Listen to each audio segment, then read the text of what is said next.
हे punters, कैसे हो सब लोग। वीडियो शुरू होने से पहले मैं आप सबको सजेस्ट करना चाहता हूँ कि आप चैनल को सब्सक्राइब कर दो, क्योंकि स्टैट्स में दिख रहा है कि आप लोग जो मेरी वीडियोस देखते हो वो सब्सक्राइब नहीं किए हो।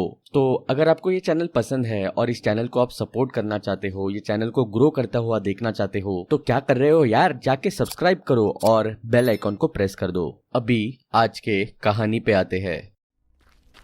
मुझे डिनर के बाद भागना अच्छा लगता है। जब मैं कॉलेज में था तो अपने गैंग में सबसे बहादुर माना जाता था। मैं जोखिम लेने वाला साहसी इंसान था। मैं एक छोटे शहर में रहता हूँ और अपने पेरेंट्स के डेथ के बाद मुझे उनका घर विरासत में मिला है। मैंने अपने लिए ऑफिस की जगह बना ली। मैं एक प्रोफेशनल गेमर हूँ और कुछ टेक वेबसाइट्स के लिए लिखता हूँ। मैं अपने लाइफ में बहुत संतुष्ट था जब तक ये नहीं हुआ। वो एक मंडे की रात थी। अपने काम के बोझ से फ्री होने के बाद मैं बाहर जॉगिंग पे जाने के लिए बेताब हो रहा था। जैसे ही मैंने डिनर किया, मैं अपने रनिंग वाले कपड़े पहन के रोड पे आ गया। मैं जहाँ रहता हूँ वो एरिया एक एबेंडन फैक्ट्री के पास है, जहाँ मिट्टी की सड़कें जंगल की तरफ जाती है। 5-7 मिनट भागने के बाद मैं एबेंडन फैक्ट्री के सामने आकर रुक गया। मुझे याद है, मेरे पापा मुझे इस फैक्ट्री की खौफनाक बातें बताया करते थे। हमारे शहर के लोग ये भी बताते थे कि इस फैक्ट्री में एक खुफिया जगह होती थी जहां अजीब से एक्सपेरिमेंट्स होते थे। पर एक दिन वहां आग लगी और पूरी जगह जल गई। तभी से ये जगह एक एबेंडन जगह बन चुकी है। मैं वो जली हुई काली एबेंडन फैक्ट्री ध्यान से देख रहा था। ये सोचकर मुझे आज भी डर लगता है कि यहाँ कुछ पागल लोग एक्सपेरिमेंट्स करते थे। मैंने इसके बारे में फिर सोचना बंद कर दिया और फिर से भागने लगा। मैंने इस फैक्ट्री के पास के एरिया में चक्कर लगाने का सोचा। ऐसे मैं एक बड़ा एरिया भी कवर कर लूंगा और सर्कल में जाने से मुझे मेरा घर का रास्ता भी दिखता जाएगा। मैंने घड़ी देखी तो उस समय रात के 10:30 हो रहे थे। वो फैक्ट्री ग्राउंड के बीचों बीच खड़ी थी। जब मैं फैक्ट्री के एंट्रेंस गेट पर पहुंचा, मुझे कुछ आवाज़ आई। पहले तो समझ नहीं आया कि वो क्या है, पर जितना मैं एंट्रेंस गेट के पास पहुंचा, आवाज़ तेज़ होती गई। वो किसी औरत के चीखने की आवाज़ थी। मेरा दिल उस समय थम गया। क्या मैंने वो सही सुना? पर इससे पहले मैं कुछ विचार कर पाता, वो चिल्लाने की आवाज़ फिर से आई। मैं एकदम फैक्ट्री की तरफ मुड़ा। टूटी हुई खिड़कियां और शीशों से पता चल रहा था कि वहां बहुत समय से कोई नहीं आया है। थोड़ी हिचकिचाहट के बाद मैं एंट्रेंस की तरफ चलने लगा। जंगली घास की वजह से वहां चलना थोड़ा मुश्किल हो रहा था। हवा और टीड़ों की आवाज़ से वहाँ का माहौल किसी हॉरर मूवी जैसा हो रहा था। जैसे ही मैं फैक्ट्री के दरवाजे के सामने खड़ा हुआ, मेरे मन में कुछ तो ख्याल आ रहा था कि मुझे यहाँ नहीं होना चाहिए। मैंने दरवाजे को धक्का दिया और धीरे धीरे बिल्डिंग के अंदर जाने लगा। मेरे सामने एक बड़ा खाली हॉल था। ज़मीन पे गंद और बहुत धूल पड़ी हुई थी।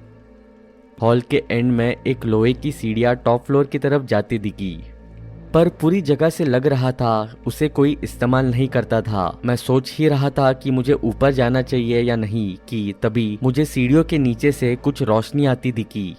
अभी तक मैंने ये नोटिस नहीं किया था। मैं संभाल के उस जगह पे जाने लगा। मैंने देखा एक स्क्वायर ढक्कन जमीन पर लगा हुआ था।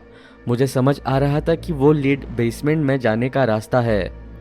अब मैंने बहुत कहानियां सुनी है इस फैक्ट्री के नीचे होते एक्सपेरिमेंट्स के बारे में। मैंने तो इस प्रॉपर्टी में एक सीक्रेट लैब होने के बारे में भी सुना है। मैं अपने घुटनों पर बैठकर झुका और अंदर देखने के लिए अपने हाथों से ढक्कन को खोला। मैं जानना चाहता था नीचे क्या हो रहा है। जो मैंने देखा उसने मुझे पूरी तरह से डरा के रख दिया। वहाँ 6-7 लोगों ने अजीब से कपड़े पहने थे। वो एक पिंजरे के आसपास खड़े थे और उस पिंजरे के अंदर एक विशाल डरावना प्राणी था। उसकी पूरी बॉडी खाली थी, पर उसके आंखों में से बिजली आ रही थी।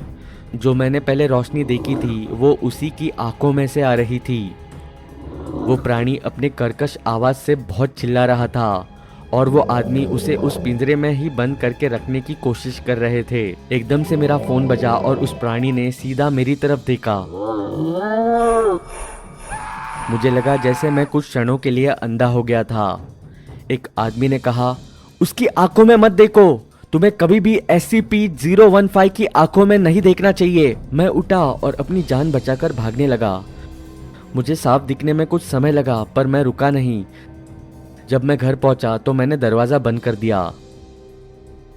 उस रात के बाद मैंने अपने आप में कुछ अजीब से बदलाव आते देखे।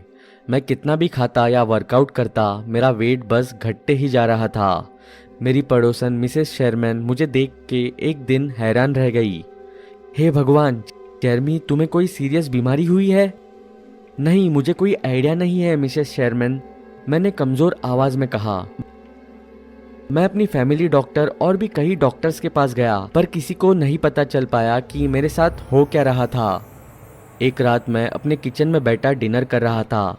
अचानक मैं एक काली परछाई को अपने बैकयार्ड में घूमते देखा। मैं बहुत ज्यादा डर गया।